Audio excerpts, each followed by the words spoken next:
नमस्कार, आप देख रहे हैं भारत केसरी न्यूज और मैं हूं गोस्वामी अरुण गिरी। आइए अब आपको दिखाते हैं राजनीतिक गलियारों की एक ऐसी खबर जो पूरे दिन पूरे प्रदेश की प्रमुख खबरों में सुर्खियों में बनी रही है। दरअसल मंदिर और मस्जिद की लड़ाई में अब MIM के प्रमुख असदुद्दीन ओवैसी की भी एंट्री हो गई है। ओवैसी ने अमेरिकी किताब इतिहासकार रिचर्ड M. एटन की किताब का हवाला देते हुए कहा कि मुस्लिम शासन के दौरान भारत में केवल 80 मंदिर तोड़े गए थे। ओवैसी का यह बयान सोशल मीडिया पर बहस का विषय बन गया है।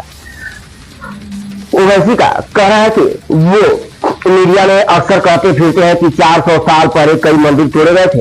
Richard M. एटन ने अपनी किताब में लिखा है कि 11वीं शताब्दी से 1600 ईस्वी तक सिर्फ 80 मंदिर तोड़े गए थे। ओवैसी ने शुंगा वंश के राजा पुष्यमित्र शुंगा का जिक्र करते हुए कहा कि उन्होंने बौद्ध धर्म के हजारों पूजा स्थलों को तोड़वाया था।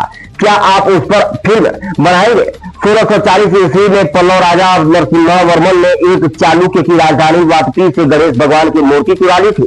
चीनी ट्रेवल्स ह्यूमन सांग ने अपनी किताब में लिखा है कि पाल वंश के राजा शशांक ने बोधि वृक्ष को नष्ट करवाया था। असदुद्दीन ओवैसी ने कहा कि मुगलों ने धर्म का इस्तेमाल सिर्फ अपने साम्राज्य को बढ़ाने में किया है। लोग चाहते हैं मैं इस पर कुछ बोलूं, मुझे मुगलों से क्या लेना देना है, वो शासक थे और शासक का कोई धर्म नहीं होता।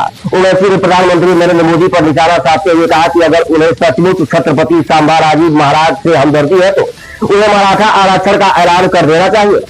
बता दें कि ओवैसी ने उत्तर प्रदेश के मुख्यमंत्री योगी आदित्यनाथ के उर्दू भाषा वाली बयान पर भी तीखी प्रतिक्रिया दी है। ओवैसी का कहना था कि यह साफ है कि सीएम योगी उर्दू नहीं जानते हैं, मगर वो वैज्ञानिक क्यों नहीं बने, इसका जवाब वे खुद ही दे सकते हैं। वो जिस विचारधारा से आते हैं वो आप सब लोग जानते हैं। देखें पूरी रिपोर्ट। चौथी बात यह है कि वफ का ये चौथी अहम बात यह है कि हर जगह पे मीडिया में लिखते नहीं, उन्होंने 400 साल पहले मंदिर को तोड़ दिए थे। अच्छा, मंदिर को उन्होंने तोड़े ना, तो मैं आज आपके सामने एक चीज को लिखकर लाया हूं। Richard M. ईटन मशहूर मौर्रिख है। Richard M. ईटन लिखते हैं कि उनकी किताब है टेम्पल डिसेक्रेशन कुछ नाम से। वो लिखते हैं कि 16 और 80 मंदिरों को मुसलमानों की हुकूमत कब से रही? 11 ईस्वी से शुरू हुई ना, 11th सेंचुरी या 12 सेंचुरी, उसमें 16 या 80 मंदिरों को तोड़े। अब मैं यहां पर आपको बता रहा हूं कि पुष्पमित्रा संगा आपके बड़े अब्बू थे नहीं थे? बोलो। पुष्पमित्रा संगा आपके नाना के दादा के बड़े अब्बा थे नहीं थे? बोलो। पुष्पमित्रा संगा ने हजारों बुद्धिस्ट लोगों की इबादतगाहों को निस्तो नाबूद कर दिया। अब पुष्पमित्रा संगा को तुम अपना बोलो, उसकी गाली दो, उसको पिक्चर ही बनाओ पुष्पमित्रा संगा पे, नहीं बनाएंगे। दूसरा, एक छोला किंग था, राजाधिराजा एक, चालुक्य को हराने के बाद उसने वो जो दारुल हुकूमत कल्याणी उसको वहां से बर्बाद किया और वहां से काला पत्थर उठाकर तंजावुर में लगा दिया। आज भी है, जाके देखो।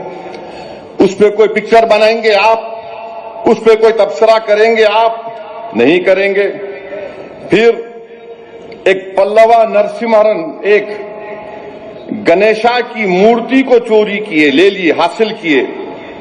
चालुक्य का कैपिटल वाटापी में 640 ईस्वी में। अभी कोई मुसलमान नहीं आया यहां पर। कौन थे? इनके बड़े अब्बू थे नहीं थे? नहीं मालूम।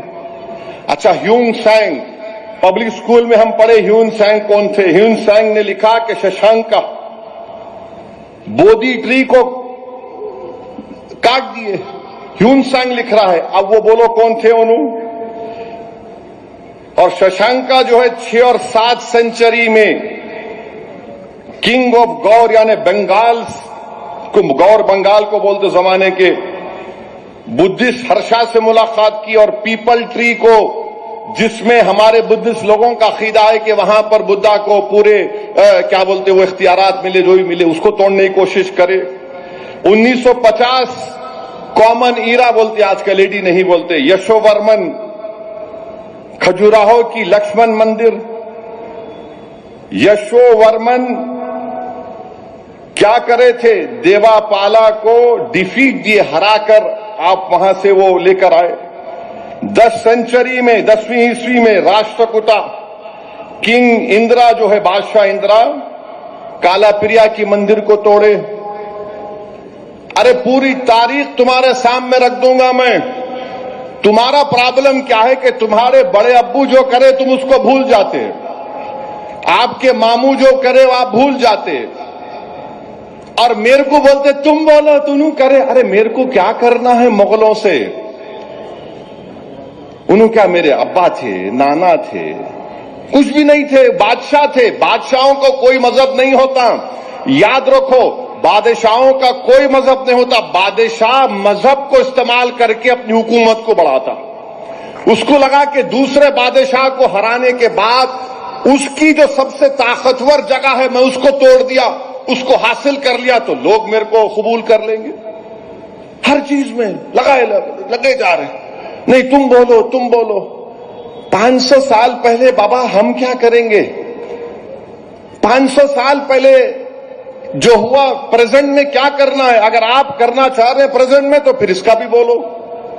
और फिर छत्रपति शिवाजी महाराज के बारे में नरेंद्र मोदी जी पिक्चर को प्रमोट किए। अच्छा किया, आप पिक्चर को ही प्रमोट करते, आप देश को नहीं चला रहे, आप पिक्चर के हीरो की तरह काम कर रहे हैं। मगर ये बोलिए, अगर संभाजी महाराज से मोदी को और बीजेपी को इतनी मोहब्बत है तो भाई वो मराठाओं को रिजर्वेशन दो ना। मराठाओं को रिजर्वेशन क्यों नहीं देते आप? ये संभाजी महाराज से तुम्हारी मोहब्बत है कि पिक्चर देख के कोई रो रहा है? अबे रो रहा कहीं को, लड़के बोल, इतनी बड़ी कुर्बानी दिया छत्रपति संभाजी ने, हमको रिजर्वेशन मिलना चाहिए। मगर मोदी जी बोले खाली पिक्चर देखो, रिजर्वेशन की बात ही मत करो। हम हमारे मराठा भाइयों बहनों के साथ थे। मैंने इलेक्शन में कहा था मैं आपके रिजर्वेशन की लड़ाई लड़ूंगा। अब ये बीजेपी आरएसएस वाले ये भी नहीं बोलते कि इनसे पूछो कभी आप, अच्छा ये बता शिवाजी के दादा का नाम क्या है? तू तेरे दादा का नाम बोल। मैं बोल सकता अब्दुल वाहिद ओवैसी। शिवाजी के दादा का नाम था मालाजी भोसले। मालाजी भोसले को औलाद नहीं हो रही थी तो उन्होंने उस वक्त के बुजुर्ग शाह शरीफ रहमतुल्लाह अलैह के पास गए। अहमदनगर में आज भी दरगाह उनकी दायरा है। वहां पर गए, उनको 2 बेटे हुए, एक का नाम उन्होंने शाहजी रखा, एक का नाम शरीफ जी रखा। तो मराठाओं ने 1-2 गांव उस दरगाह के नाम पे कर दिए।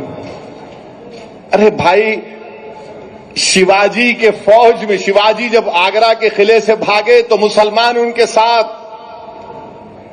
शिवाजी की आर्मी का जनरल मुसलमान, छत्रपति शिवाजी महाराज का नेवी का इंचार्ज मुसलमान, छत्रपति शिवाजी महाराज का फाइनेंस मिनिस्टर मुसलमान,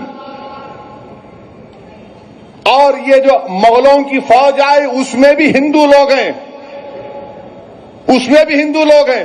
मगर पूरा हो क्या रहा है? नहीं नहीं तुम करे तुम गए। अरे